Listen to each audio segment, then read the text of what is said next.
이번이 이 위반 건축을 합법화해주는 진짜 마지막 시간인 것 같아요. 이번 기회에 이 베프TV를 보시는 분들이 기회를 안 놓쳤으면 좋겠어요. 근데 이 기회가요, 저는 앞으로 다시 온다 해도 10몇 년 후에요. 다시 한 번 더 양성화 해준다 해도 제 생각에는 한 20년 후?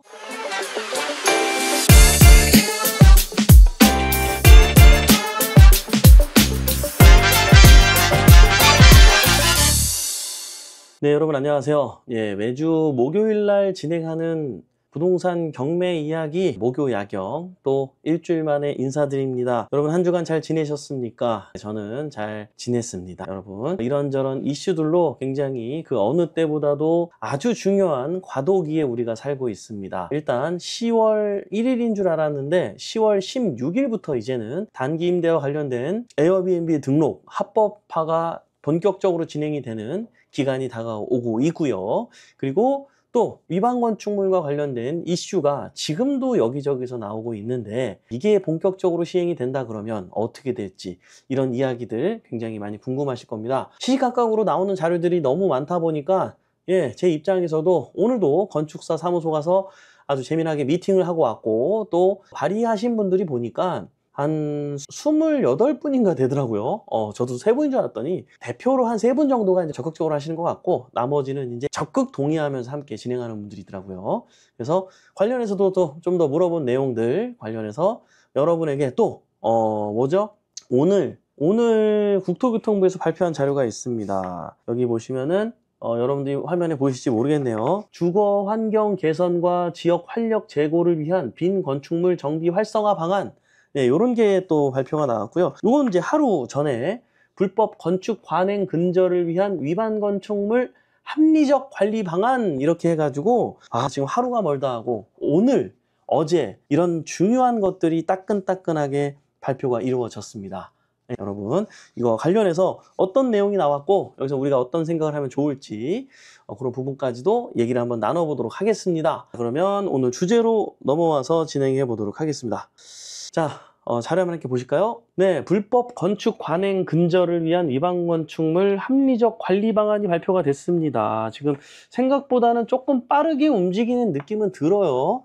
이 빈 건축물 정비 활성화 방안은 지금 앞으로 이제 집이 비어 있는 거, 이런 거 가만 안 두겠다. 좀 더 그거를 효율적으로 쓸 수 있도록 그리고 그 상태로 나무 놔두게 되면 흉물이 되고 이렇게 되면은 지역사회에도 도움이 되지 않고 유령마을 이렇게도 불려질 수도 있고 그러다 보니까 이런 거를 우리가 이제 본격적으로 국가에서 좀 참여해가지고 적극적으로 철거할 때에도 어떤 신고 비용이나 이런 부분들도 간소화하고 비용도 많이 안 들어가게 하겠다. 그러니까 편안하게 좀 부셔라. 때에 따라서는 우리가 지원도 해줄 수 있다. 뭐 이런 내용을 담고 있고요. 그리고 우리나라는 아닌데 지금 현재 선진국들 예를 들었더라고요. 아까 자료 보니까 여러분한테 뭐 되게 중요한 내용은 없어가지고 그거와 관련해서 좀 참고할 만한 게 있을 것 같아서 알아두시면 좋을 것 같아요. 이거 좀 제가 설명해 드리고 싶은데 이런 내용이 있어요. 빈 건축물 과세 관련 해외 사례라고 나왔는데요. 저도 몰랐어요. 미국은요 10일 이상 비어있는 빈 건축물 등에 대해서는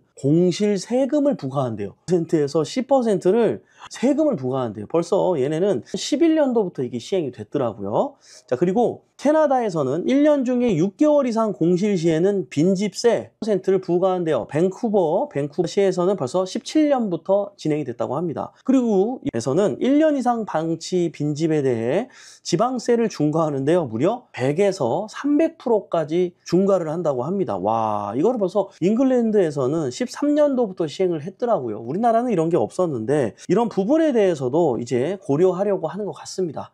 본의 아니게 이제 점점 지방 같은 경우는 자꾸 소멸이 되는 도시도 많아지고 그로 인해서 자꾸 빈집들이 많이 생기는데 유령마을로 만들 수가 없기 때문에 물론 도시 지금 국토계획이나 그 기준으로 각 지자체별로 또 각 지역별로 지금 개발계획들 갖고 온 내용들 보면 전부 다 컴팩트 시티를 꿈꾸고 있죠. 그래서 애매하게 비어있는 곳들이 난무하지 못하게 하기 위해서 적극적으로 앞으로는 이렇게 정부 차원에서도 강하게 드라이브를 걸 것 같습니다. 자, 그러면 우리가 이제 이걸 보면서 어떤 생각을 해야 될까요? 야, 지방에 애매한 거는 사지 말아야겠구나.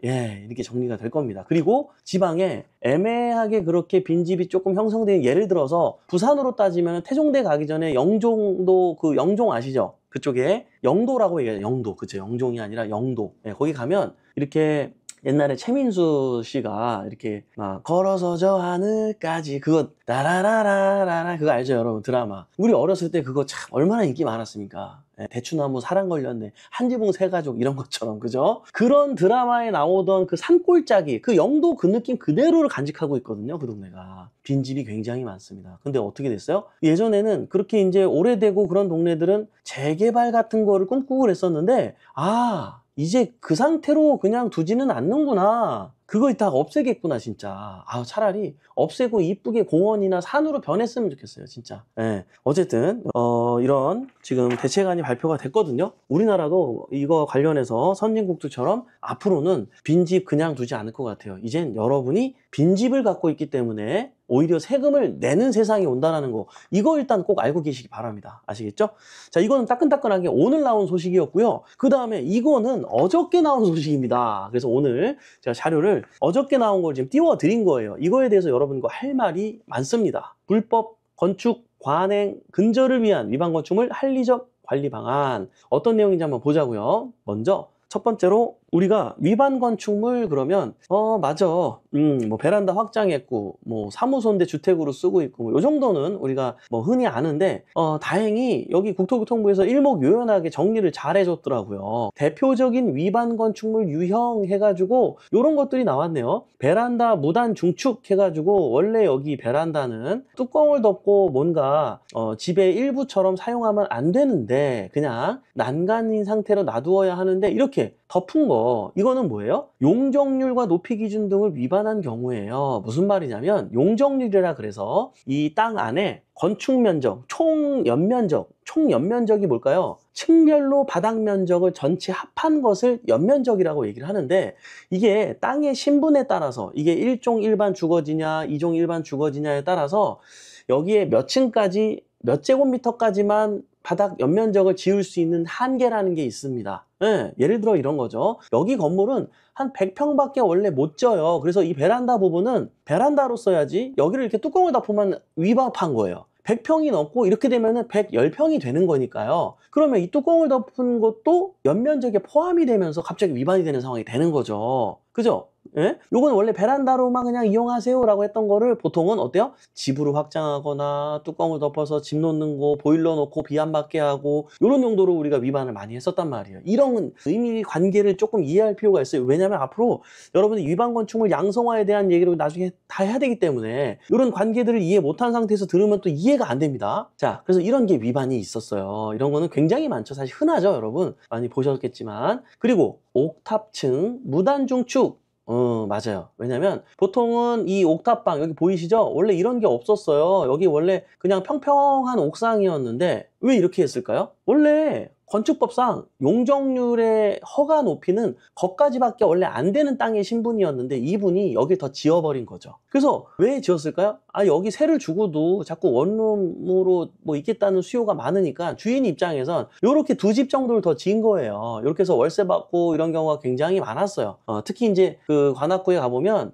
서울대학교 바로 앞에 고시촌 마을이라 그래서, 거기 이제 이렇게 마지막 옥상에다가 원룸을 한 6개씩 막 집어넣어서 공사해가지고 월세 받고 이런 건물도 되게 많아요. 요런 옥탑층 무단 중축한 위반 사례, 그리고 1층 야외 공간을 무단 중축해서, 보통 식당들 많이 하잖아요. 이렇게 팔면은 앞에 이제 의자 깔아가지고 치킨하고 맥주 이렇게, 보통 이제 우리 유럽 생각해보면은 얼마나 멋있습니까? 느긋하고, 앞에 막 걸어다니고 자전거 타고 왔다 갔다 하는데, 그 앞에서 이제 차 한 잔 딱 마시면서 신문 딱 펼쳐놓으면서, 예? Beauty Woman 막 이런 거 있잖아요. Down the street. 여러분 그런 영화 많이 보셨잖아요. 약간 그런 느낌으로 이런 거 우리 많이 하는데, 요즘은 사실 보기 드물죠? 왜 드물어요? 위에 사는 아파트 주민들이 가만두지 않죠. 그래서 신도시는 난리 납니다. 막 옆에서 신고하고 난리 납니다. 그러나 아직 서울 도심 같은데, 또 아예 저 지방 같은데 가보면 아직 요걸 조금씩 용인하는 동네가 있기는 해요. 그래서 어쨌든 이런 것도 원래 위반 사례가 있는데, 이런 위반 유형이 있다라는 거예요. 그리고 1층 필로티를 무단으로 중축한 경우, 무슨 말이냐? 여기 뒤에 보이죠? 점선으로. 원래 여기는 주차장으로 써야 되는데, 네, 그래서 인허가까지 받았는데, 인허가는 받아놓고, 어떻게 한 거예요? 주차장 한 공간을 창고로 쓰려고 아니면은 방으로, 원룸으로 또 하나 더 만들려고, 요렇게 했던 경우들이 있어요. 네, 있었습니다. 이런 위반도 있다라는 걸 아셔야 돼요. 그러니까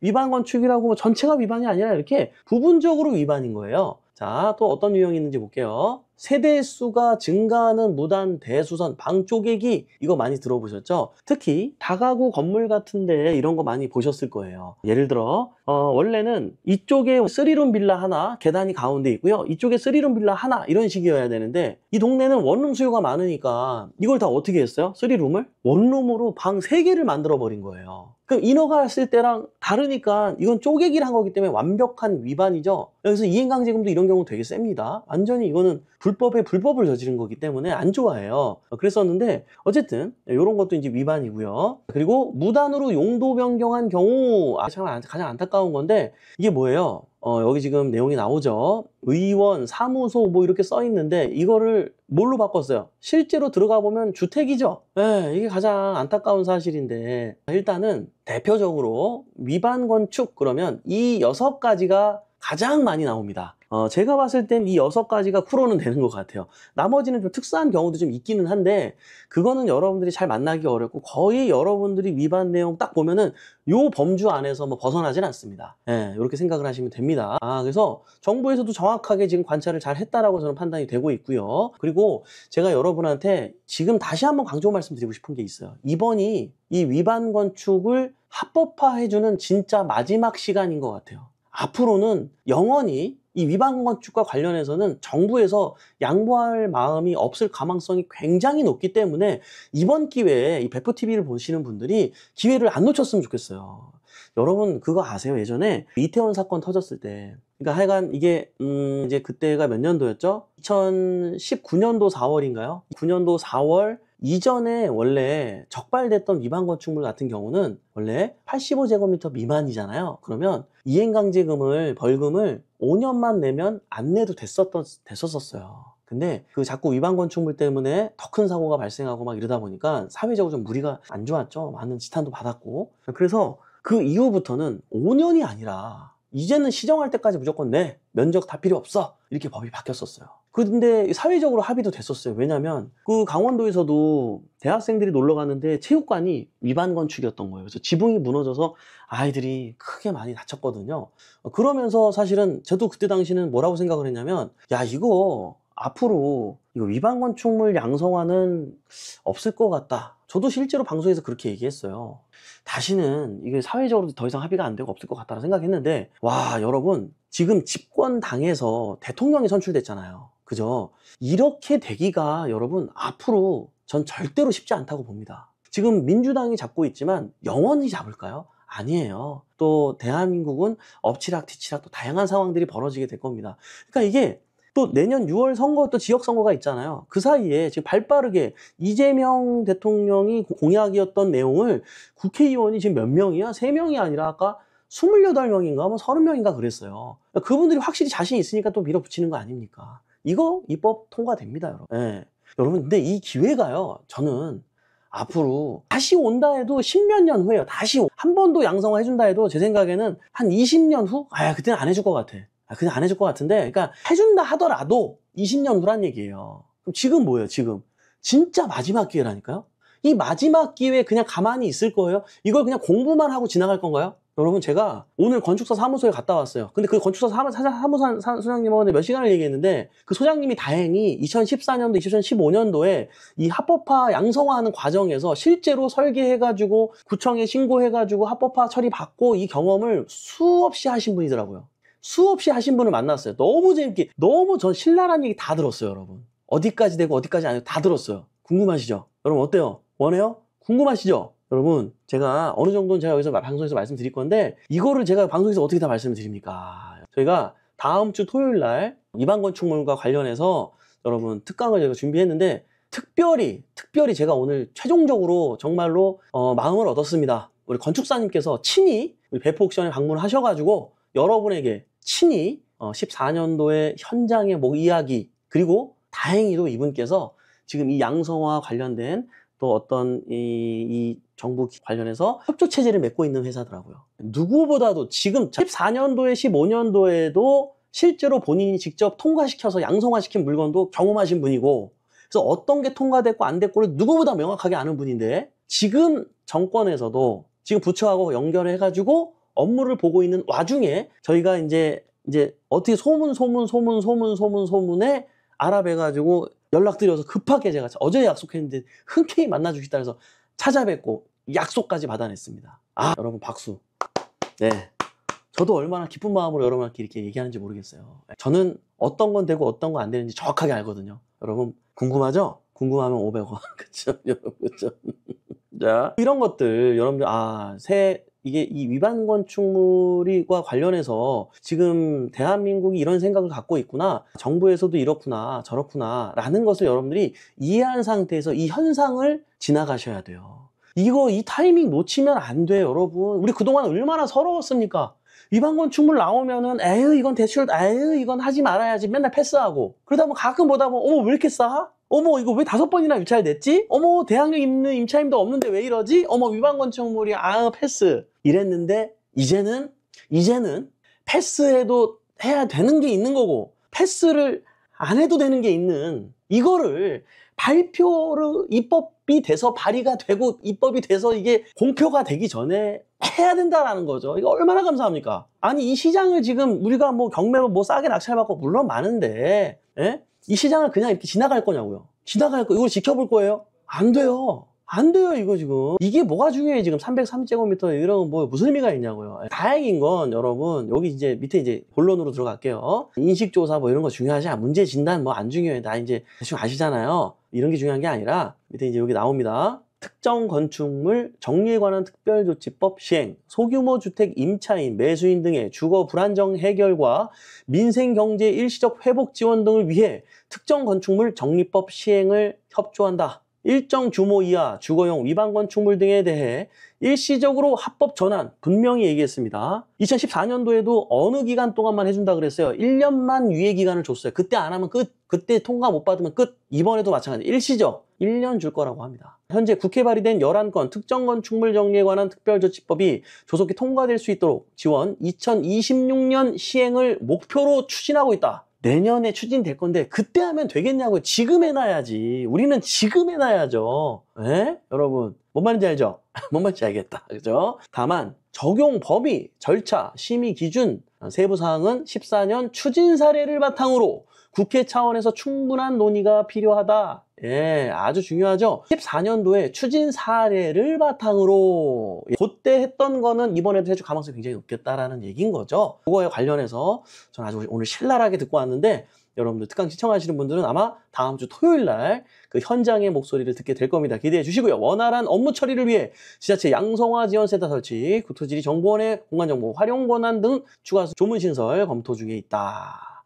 이게 뭐 시행되고 나서 생기는 게 무슨 의미가 있습니까? 이해되시죠, 여러분? 우리는 지금 준비해야 된다는 거예요. 법률 통과 시 정부는 시행령 제정 및 지자체 양성화 업무를 위한 가이드라인 제작 및 배포를 추진하도록 하겠다. 뭐 이런 내용이고요. 그래서 아주 요거 좋은 자료까지 올려주셨어요. 14년도 당시에 특정 건축물 정리에 관한 특별조치법 주요 내용이 뭐였는가 봤더니요, 12년도에 일단 발의가 됐었어요. 그래서 13년도에 제정이 됐고요. 시행은 4년도부터 1년 동안 시행을 했던 거예요. 지금이랑 똑같은 상황이죠. 적용 범위는 이렇게 나옵니다. 단독주택이 연면적이 105제곱미터 이하인 것만 가능해요. 그러니까 요즘에도 단독주택이 165제곱미터 이하인 것들은 많습니다, 사실. 근데요, 요게 저는 하나 걱정돼요. 뭐냐면 다가구 주택이요, 연면적이 지금 660까지 지은 다가구가 되게 많거든요. 하다못해 뭐 400은 기본이에요. 근데 330제곱미터 이하만 해준다 이러면은 조금 요거는 통건물로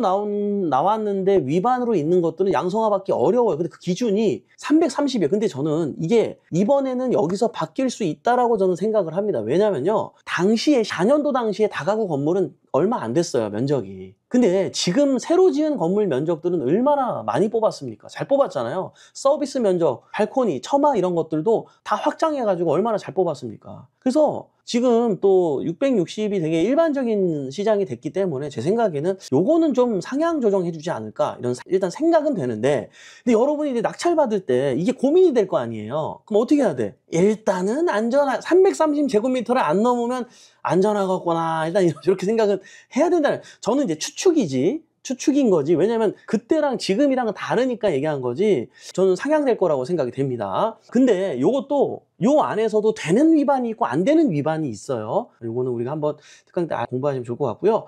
다세대 주택, 요거는 그때도 괜찮았어요. 무슨 말이에요? 다세대 주택, 빌라, 도시형 생활주택 이런 거 얘기하는 거거든요. 근데 어때요? 85제곱미터 미만이래. 여러분, 지금도 85제곱미터 넘는 빌라가 흔하진 않잖아요. 이해되셨죠? 자, 그리고 어차피 우리가 이제 국민평수라는 게 85제곱미터를 넘으면 국민평수가 아니라서 건물분에 대한 세금을 또 따로 내야 되잖아요. 매도할 때도 마찬가지고. 그래서 우리가 원래 여러분들도 알다시피 저희가 권장하지는 않았잖아요. 85제곱미터 넘는 거. 어차피 빌라도 넘는 건 없어요. 넘는 건 없기 때문에 우리가 주로 우리 공략할, 베프 식구들이 공략할 물건들은 이런 거기 때문에 그때나 지금이나 당연히 변화 없을 것 같고요.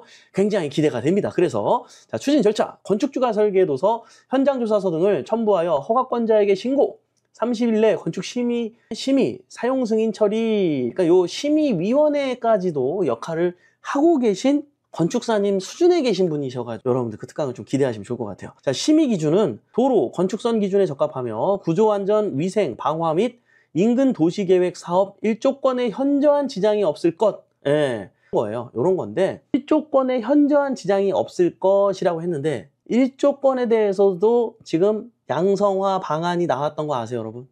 자, 그래서 그 당시에 양성화 실적이요, 14년도에 26,924동 했대요. 꽤 많이 했죠, 여러분. 꽤 많이 했어요. 1조 4선 후퇴 기준 조정했어요, 여러분. 여러분, 원래 간단하게만 얘기할게요. 원래 여기 이렇게 사선으로 돼 있으면 난간이 이렇게 있고 난간이 있고 거기 이제 뭐 잔디 깔고 요 정도는 됐었지, 여기를 막으면 안 되는 거였잖아. 막아도 돼. 개선. 원래 이렇게 안 됐었는데 된다라는 거예요. 지금 이게 예시로 나온 거예요, 지금 이게. 원래 사선으로 마무리해야 되는데 수직선으로 조정을 해줬어요. 사실 이런 거 좀 진지하게 해줘도 됐던 거였는데, 이렇게 하면 건축비도 아끼고 얼마나 좋습니까? 어쨌든 저는 참 좋은 일을 잘 해주신 것 같다라는 생각이 듭니다. 그리고 보세요, 비가림 지붕. 무슨 말이냐면은 옥상에 원래 이렇게 옥상이 뻥 뚫려가지고 막 그 우레탄 깔고 막 그랬잖아요. 우리 막 한 5년에 한 번씩 안 하면은 지붕에 이제 시멘트에 물이 스며들어가지고 막 천장에서 물 뚝뚝 떨어지고 막 이런 일이 있어가지고 막 지붕 공사하고 막 그랬었는데, 요거를 비가림을 막으려고 땅 안 젖게 하려고 이런 거 했었는데, 이거 원래 위법이거든요. 층수를 하나 연면적으로 다 포함시킵니다, 이게 원래. 근데 이거를 이제 합법화해 줬나 봐요. 특례를 신설한대요. 그리고 보일러실, 이거 말도 많고 탈도 많았었잖아요. 여러분들 아세요? 이게 원래 아파트 내부에 보통은 세탁실 옆에 이런 데 보면은 보일러를 집어넣는 칸하고 그냥 보일러가 열받으면 안 되니까 실외기하고, 알죠 여러분? 이렇게 환풍기 열었다가 닫았다가 할 수 있게끔 이렇게 아파트 내부에 보통은 다 돼 있잖아요. 근데 우리가 옛날에 진 빌라들은 그런 식으로 안 졌단 말이에요. 그러다 보니까 외부에다가 설치했는데 이게 비 맞고 고장나면 안 되니까 그냥 샌드위치 판넬 같은 걸로 이렇게 이런 목재나 이런 걸로 샤시 같은 걸로 막았는데, 이것도 위반이라고 막 이랬었는데 이거를 양성화해 주는 것 같아요. 이거를 그냥 이제 이건 양성화가 아니라 아예 법을 바꿔주는 것 같아요. 자, 양성화돼서 위반 건축 얘기랑 이건 또 다른 얘기예요, 여러분. 이거 약간 헷갈릴 수 있는데 어쨌든. 자, 그리고 외부 계단이 있으면은, 계단은 있어도 되는데 이게 지붕을 만들면 안 돼. 이게 뭐야 이게? 계단이 있어도 되고 지붕은 뭐 불법이고 좀 이상하죠. 근데 그랬어요, 우리나라 법이 그랬어요. 이런 거 괜찮다, 이렇게 해주려고 한답니다. 얼마나 좋습니까, 여러분? 근데 이건 진작에 했어야 돼. 저는 아주 합리적인 얘기라고 생각을 해요. 그걸 통해서 뭐 대단히 뭐 문제가 생기는 것도 아니잖아요. 그래서 아주 좋은 일을 잘 하는 것 같다라는 생각이 들고요. 사실은 뭐 이런 투명성 제고요, 나머지는 평가에 대한 이런저런 이야기고요. 뭐 이런 게 중요한 게 아니고, 결론은 뭐가 중요합니까, 여러분? 자, 왜 정부에서 자꾸 이런 것도 발표하고 이런 것도 발표하고, 왜 그런 것 같아요, 여러분? 이거 밀어붙여야 되거든요. 이거 여러분, 제가 그랬죠? 90% 될 것 같다 그랬잖아요. 아닌 것 같아요. 5%는 확실히 될 것 같아요. 5% 올랐습니다.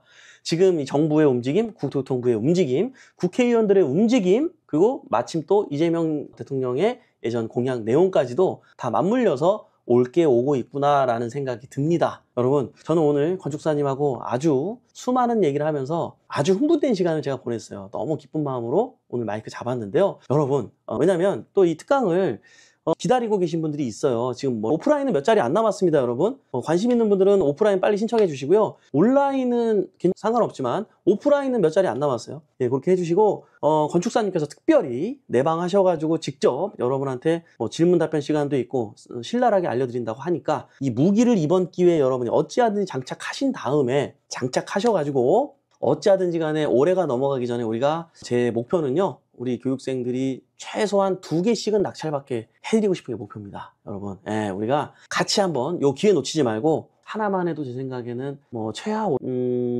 글쎄요 뭐 적당하게는 한 1억 정도도 가능한 물건들이 있지 않을까 생각이 되는데요. 예, 왜냐면 이런 내용은 뭐 아직 퍼지지도 않았잖아요. 그죠? 다른 사람 얘기도 안 하잖아요. 예, 그리고 뭐 보통 이렇게까지 막 노력 안 해요. 알아보지도 않고요.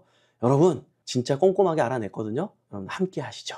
저는 다음 주 토요일 날 뵐 것을 고대하면서 기다리도록 하고 오늘 마무리하도록 하겠습니다. 여러분들 부디 여러분들 이번에 토요일 날 함께 하셔가지고 또 우리 기쁘게 이런저런 이야기들 나눌 수 있었으면 좋겠습니다. 이 교육 내용 어떤 건지 다 궁금하시다면 위에 연락처 있죠? 이쪽으로 전화하셔가지고 물어보셔도 좋고요. 또 아래 영상 밑에 보면 링크가 있으니까 거기 눌러서 신청을 부탁드리도록 하겠습니다. 오늘도 도움이 되었다면 좋아요, 구독, 알림 설정 해주시고요. 저는 또 다음 주 금요일은 연휴니까 여러분들 명절 잘 보내시고 그 다음 주에 인사드리도록 하겠습니다. 여러분 추석 명절 풍성하게 한가위 잘 보내시고 저는 그 이후에 인사드리고 찾아뵙도록 하겠습니다. 풍성한 한가위 되십시오. 감사합니다.